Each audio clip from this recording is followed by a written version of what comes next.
साथ हम आगे बढ़ते हैं और अब मैं बुलाना चाहूँगी हमारी मुख्य अतिथि आस्था श्रीवास्तव जी को। वो एक रिसर्च स्कॉलर है और उनका रिसर्च चल रहा है studies on impact of herbal aroma with reference to biota.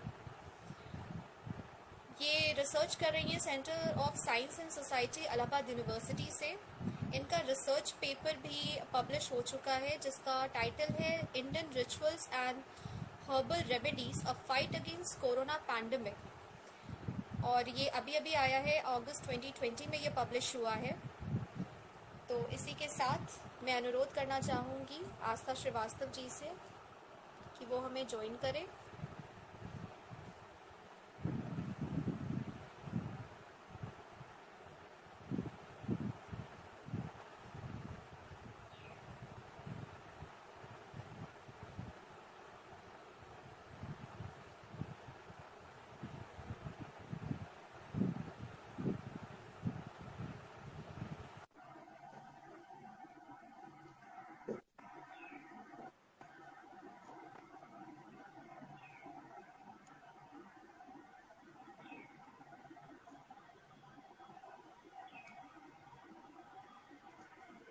आस्था जी हमारे बीच आ चुकी हैं। बहुत बहुत स्वागत आपका आज के इस कार्यक्रम में।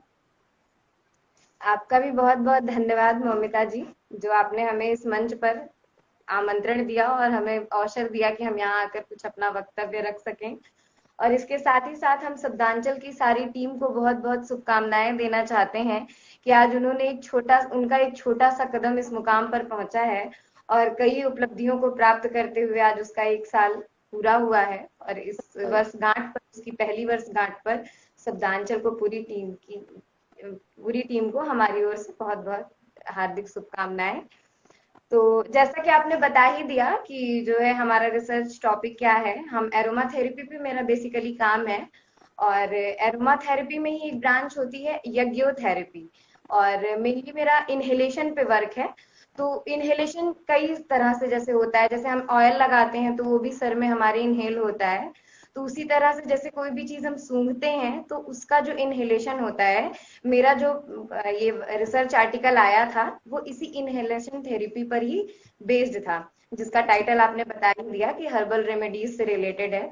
उस पे मैंने जो है 17 पौधे इकट्ठा करके उसका हब बना करके, और उसको जो है लैब में वो टेस्टेड है। वो सारे पौधे जो कोरोना वायरस के सभी लक्षण हम लोग जानते होंगे कि वो हमारे सांस में, मतलब सांस लेने में दिक्कत हो रही है और हमारी रिस्पिरेटरी डिजीज है मेनली वो। इसी वजह से जो हमारे 17 प्लांट्स जो मैंने सेलेक्ट किए थे उसमें लगभग सारे ऐसे ही हैं। कोई भी कोल्ड के लिए है तो कोई उसी में से बुखार के लिए है, और कोई ऐसा है जो हमारे शरीर में मतलब जाकर के हमारी जो रिस्पिरेटरी ट्रैकिया होती है उसको साफ करता है, ताकि हमें ऑक्सीजन लेने में कोई दिक्कत ना हो, हमें बाहरी वातावरण से वायु लेने में कोई दिक्कत ना हो। इसलिए ऐसे ही कुल मिला के मैंने 17 पौधे इसमें कलेक्ट किए थे, और उसी को मैंने हब्स बना करके लैब में जो है एक हवन सामग्री तैयार की गई है। वैसे ये टेस्ट यहाँ मैंने इलाहाबाद यूनिवर्सिटी में नहीं हुआ है, ये टेस्ट बेसिकली हरिद्वार में देव संस्कृति विश्वविद्यालय है, वहां अच्छा। पर इसका टेस्ट है। हाँ, और वहीं पर जो है मतलब वहां पे कोरोना वायरस से जो है लोगों को ट्रीट भी किया जा रहा है इसी हवन सामग्री के जरिए, जिसमें मतलब हम लोग यज्ञ के बारे में तो बेसिकली जानते ही होंगे। हमारे यहाँ वैसे भी ट्रेडिशनल समय से हमेशा से एंशिएंट टाइम का हमारा जो है यज्ञ चला आ रहा है। पुरखों की हमारी परंपरा रही है कि हम लोग हमेशा किसी भी शुभ काम में या फिर कोई भी हमारे यहाँ रीतियां होती हैं तो उसमें यज्ञ का जो है आवाहन जरूर किया जाता है, चाहे वो सुख भरा कोई काम हो या फिर कोई दुख भरा काम हो, तो यज्ञ बेसिकली होता ही है। तो वहां पर हरिद्वार में ही मेनली जो है ये यज्ञ थेरेपी से ही इन सारी डिजीज को ट्रीट किया जा रहा है। तो उसी में जब कोरोना आया, तो कोरोना को हम लोग जानते ही हैं कि कोरोना को जो है आए हुए लगभग 1.5-2 साल होने जा रहे होंगे। आया है ये चीन से, ये सभी जानते होंगे कि दिसंबर जो 2019 में आया हुआ है, जिसको फरवरी में जो है पैंडेमिक घोषित कर दिया गया था डब्ल्यूएचओ के द्वारा। हाँ हाँ हाँ, और बिल्कुल। इसका नाम है नोवल कोरोना वायरस। तो मुझे लगता है कि वैसे सब लोग जानते ही होंगे कि इसको नोवल क्यों कहा जा रहा है, लेकिन हम लोग एक्चुअली साइंस के हैं, तो हम लोगों को रिपोर्ट्स में स्टडी किया था मैंने, तो वहां से मुझे पता चला कि नोवेल जो है हम लोग इसलिए कहते हैं क्योंकि ये बहुत तेजी से जो है अपना स्ट्रेन चेंज करता जाता है, एक स्ट्रेन से दूसरे चेंज में। ये एक स्थिरता मतलब इस वायरस के अंदर बिल्कुल भी नहीं है, और ये तेजी से तेजी मतलब अपना एक स्ट्रेन से दूसरे स्ट्रेन में अपना जल्दी से जल्दी बदलाव करता जा रहा है। और वायरस का नाम जो दिया जाता है बेसिकली वो उसके जेनेटिक स्ट्रक्चर पर दिया जाता है। तो जो ये कोरोना वायरस है, ये हम सभी जानते हैं कि पुराने 2003-4 में जो सार्स आया था, सीवियर एक्यूट रेस्पिरेटरी वायरस, और उसके बाद 2012 में हमारा एक वायरस आया था मिडिल ईस्ट करके वायरस आया, उसकी डिजीज आई हुई थी 2013 में। तो उसी का बेसिकली एक ये विस्तारित रूप है, एक तरह से कह सकते हैं उसको। तो जो इसको कोरोना कहा जाता है उसका रीजन ये है कि ये कोन बेस्ड इसका स्ट्रक्चर होता है, इसीलिए इसको कोरोना वायरस कहा गया। तो इसीलिए इसका जो नाम दिया गया था डब्ल्यूएचओ के द्वारा वो नोवल कोरोना वायरस डिजीज, और 2019 के नाम पर इसको 19 कहा गया था। तो इसी वजह से इसको जो है ये नाम दिया गया। बाकी जब ये आया हमारे यहाँ वायरस, जब इंडिया में भी बहुत ज्यादा स्प्रेड होने लगा, तो लोगों ने तरह तरह की जो है अपना उपचार करना शुरू किया। लोग इस पे सर्च करना शुरू किए कि हम कैसे इससे बच सकते हैं, कैसे इस पे काम किया जाए कि हमारे यहाँ या बहुत ज्यादा इसका संक्रमण ना हो, और अगर संक्रमण हो भी गया है तो इसको कैसे जल्दी से जल्दी ट्रीट किया जाए, मतलब कैसे भी जल्दी जल्दी क्योर किया जाए, इसको सही किया जाए लोगों में। क्योंकि आज हालांकि अब तो सेकेंड वेव आ चुकी है, और सभी देख रहे होंगे कि इस बार बहुत ज्यादा मौतें हो चुकी हैं बहुत भारत देश में। ज्यादा। जब पेपर आया था मेरा, तो ये उस टाइम फर्स्ट वेव चल रही थी कोरोना की, उस टाइम तो शायद इतना सीवियर था भी नहीं। उसका स्ट्रेन जो है इस टाइम कुछ ज्यादा ही डेडली हो गया है, उस टाइम क्योर रेट बहुत ज्यादा था हमारा। इस बार थोड़ा क्योर रेट इस बार बहुत अच्छा नहीं है हम लोगों का, मतलब कोरोना वायरस का जो भी रिपोर्ट्स आ रही है उस हिसाब से जो पता चल रहा है। तो इसमें बेसिकली वही 17 पौधे हैं मेरे, उसमें मैंने कलेक्ट किया था, और ये हरिद्वार में इसका ट्रीटमेंट किया जाता है। मैंने फिजिकली जाकर के वहां पे कुछ नहीं किया है, क्योंकि आप लोग जान ही रहे हैं कि इस टाइम पे ट्रेवलिंग वगैरह बंद थी। तो ये मेरा पेपर जब पब्लिश हुआ है, तो मैंने वहाँ 2 प्रोफेसर मैम है मेरी, जिनसे उनका मतलब मेरा मैंने उनके अंडर में डिसर्टेशन किया था, तो वहीं पर मेरी उनसे मुलाकात हुई थी।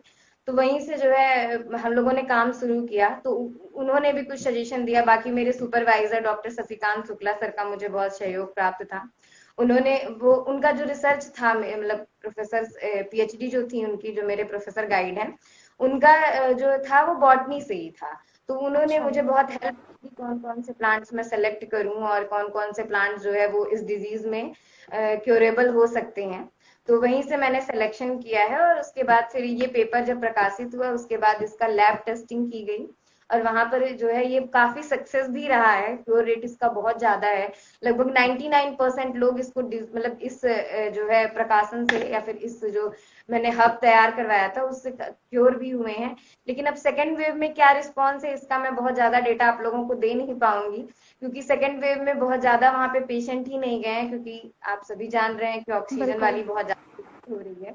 और वो एक जो है एक तरह से आध्यात्मिक संस्थान है, वहाँ पे हाँ। यज्ञ वगैरह ही होता है, और हॉस्पिटल जैसी कोई बहुत ज्यादा सुविधा नहीं है वहाँ पे। तो वहाँ पे मतलब ऑक्सीजन सिलेंडर वगैरह की व्यवस्था नहीं है।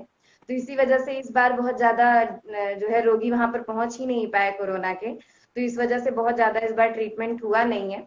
लेकिन फर्स्ट वेव के बाद भी जितने हुए, और फर्स्ट वेव के ड्यूरेशन में जितने भी लोग वहां पे ट्रीटमेंट के लिए गए थे उनका क्योर रेट बहुत ही अच्छा रहा है। और वैसे भी हम सभी सुनते ही होंगे, आयुष की तरफ से भी आता है और हमारे यहाँ मंत्रालय की तरफ से भी आता रहता है कि इसका बहुत मतलब कोई बहुत अच्छा सा कोई इलाज नहीं है, अम्ब्रेला टर्म में इसका कुछ नहीं है कि हाँ हम वो कर दें और सब सही हो जाएगा। हाँ, तो बिल्कुल बिल्कुल। बचाव बहुत ज्यादा वही तो छोटी छोटी चीजें हैं, हाथ धुलना, दूरी बनाए रखना, और अपने आप को कैसे हम सेफ रख सकते हैं।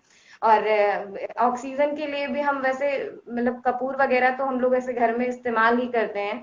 अगर हमें कपूर की सुगंध आ रही है तो इसका मतलब ये होता है कि हमारी जो ऑक्सीजन रेट है, या फिर जो हमारा पल्स मीटर चल रहा होता है वो बहुत सही चल रहा होता है। तो इसीलिए देखते ही होंगे कि आयुष मंत्रालय द्वारा जारी हुआ था कि हम कपूर, अजवाइन, इन सबों की सुगंध जो है वो लेते रहें, ताकि हमें पता चले कि हमारा पल्स रेट क्या चल रहा है फिलहाल अभी। बिल्कुल तो बिल्कुल। फिलहाल मेरा अभी इतना ही काम है इस पर। बाकी मैं एक बार फिर से जो है शब्दांशु को बहुत ढेर सारी शुभकामनाओं के साथ विदा लेना चाहती हूँ। बहुत बहुत धन्यवाद धन्यवाद मोनिका। आपका, बहुत बहुत धन्यवाद, आपका कीमती समय आपने हमें दिया। थैंक यू सो अरे much for that. Thank you.